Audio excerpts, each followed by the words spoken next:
And Scott Kreitzer for Canvas Media. We're at the Army-Navy Media Day in Baltimore. I have a chance to talk to the Superintendent of the United States Military Academy, and that is Lieutenant General Steve Gilland.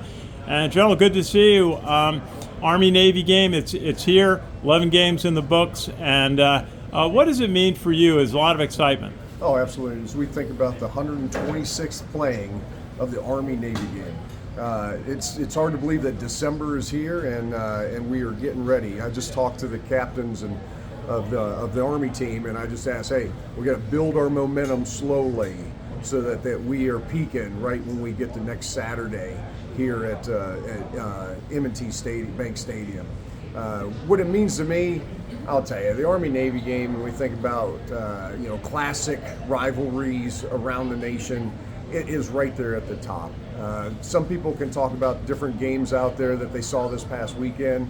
The Army-Navy game, when you look at who's playing out there and then who they represent, the Corps of Cadets, the Brigade of Midshipmen, respectively the Army and the Navy, and the opportunity for them to play out on the field of friendly strife, knowing full well that when it's done and we get to the end of the year and another class graduates, they're out there serving our country in our respective services. Hey, speaking of that, tonight is branch night for the senior class back at West Point. Everybody's going to hustle back there for that important ceremony when the seniors will learn what branch of the Army they're going to be assigned to. What goes into that process, and why is that such a big day, a big milestone for these seniors?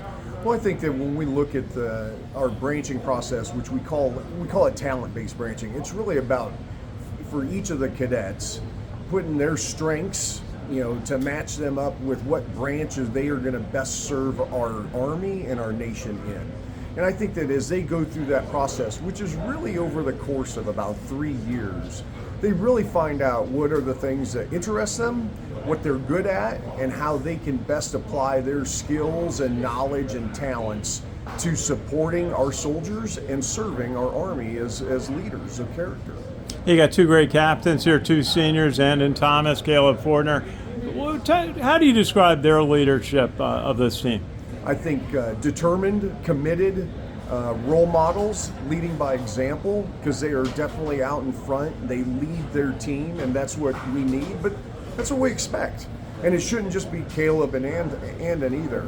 It's really everybody. As we develop them into leaders of character that are going to serve our nation, every one of them is expected to lead.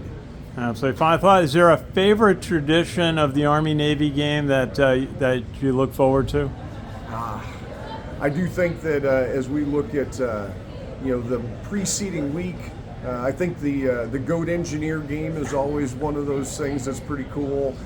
Mostly, I hearken back a few years when I played in the GOAT Engineer game, and then also the bonfire pep rally that gets the Corps out there and gets them ready to go as the team gets ready to head off to meet Navy on the football field. Well, that'll be fun next week. We look forward to that. Lieutenant General Steve Gilland, Superintendent of West Point, great to have a chance to chat with you, sir. Thanks, sir. Our pleasure. This is Ken Kreitzer for Canvas Media.